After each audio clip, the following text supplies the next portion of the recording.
नमस्कार दोस्तों, भारत ज्ञान शो में एक बार फिर से आपका स्वागत है। जो परियोजना 30 साल से अटकी हुई थी, जिसकी वजह से भारत की सांसें भी अटकी हुई थीं, उस परियोजना को अब जाकर पंख लगे हैं और अमेरिका, रूस, फ्रांस, जर्मनी इन सब ने भारत को धोखा दिया है। वहीं स्पेन ने आगे आकर भारत की लाज बचा ली।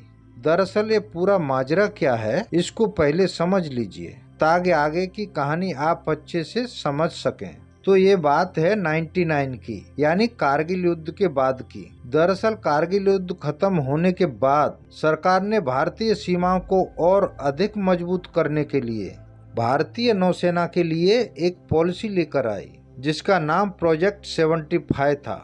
इस प्रोजेक्ट के तहत भारत को परमाणु एनर्जी से चलने वाली 6 पनडुब्बी की खरीद करनी थी, क्योंकि ये सौदा बहुत बड़ा और कठिन था और कहीं न कहीं भारतीय सरकार में इच्छा शक्ति की कमी और कुछ टेक्नोलॉजी की वजह रही, इसलिए सौदा परवान नहीं चढ़ पाया और 2000 में 30 साल पूरे हो गए।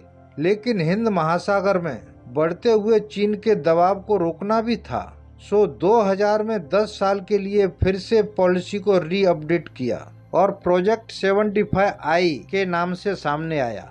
लेकिन इसी के साथ में सरकार ने प्रोजेक्ट में कुछ बड़े बदलाव किए, क्योंकि ये सौदा करीब 5 अरब डॉलर का है। इसलिए जब हम किसी को इतना बड़ा ऑर्डर दे रहे हैं जिसमें करोड़ों डॉलर का प्रॉफिट होगा, तो हमको टेक्नोलॉजी भी ट्रांसफर करो और एक भारतीय कंपनी को भी साझीदार बनाओ। तो इसमें 3 देशों ने निविदा भरी, क्योंकि रूस भारत का दोस्त है, इसलिए सबसे पहले वही आया। रूस काफी हद तक टेक्नोलॉजी देने को तैयार था, लेकिन AIP यानी एयर इंडिपेंडेंस पर्पल सिस्टम देने के मुद्दे पर अड़ गया और बात नहीं बनी। फिर आया फ्रांस। फ्रांस भी अपनी टेक्नोलॉजी के लिए तैयार था, लेकिन AIP सिस्टम और कुछ टेक्नोलॉजी को लेकर ऐतराज था।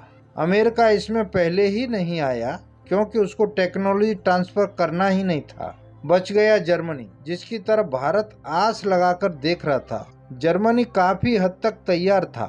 जर्मनी की थिसेनक्रुप मरीन सिस्टम और भारत की सरकारी स्वामित्व वाली मझगांव डॉक शिपयार्ड लिमिटेड के साथ कॉन्ट्रैक्ट भी कर लिया था, लेकिन उसने भी पूरी टेक्नोलॉजी देने से मना कर दिया, क्योंकि जर्मनी की पनडुब्बियां काफी अच्छा परफॉर्मेंस देती हैं, इसलिए वह 2000 करोड़ रुपए भी ज्यादा मांग रहा था। अब भारत की टूटती आस के बीच एंट्री होती है स्पेन की। स्पेन ने कहा, आपको जो चाहिए हम सब कुछ देंगे, आपको टेक्नोलॉजी ट्रांसफर चाहिए देंगे, आपको AIP सिस्टम चाहिए देंगे।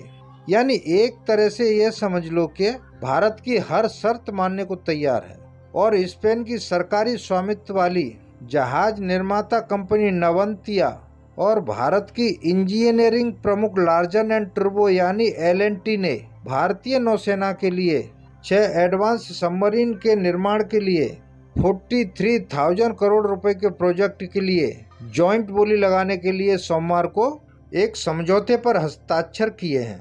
भारतीय रक्षा मंत्रालय के साथ प्रोजेक्ट पर साइन करने से सिर्फ एक कदम दूर है। इस वीडियो में बस इतना ही। मेरी वीडियो अच्छी लगी हो तो लाइक, कमेंट, शेयर करें और सब्सक्राइब करना ना भूलें। Thank you for watching my video. जय हिंद।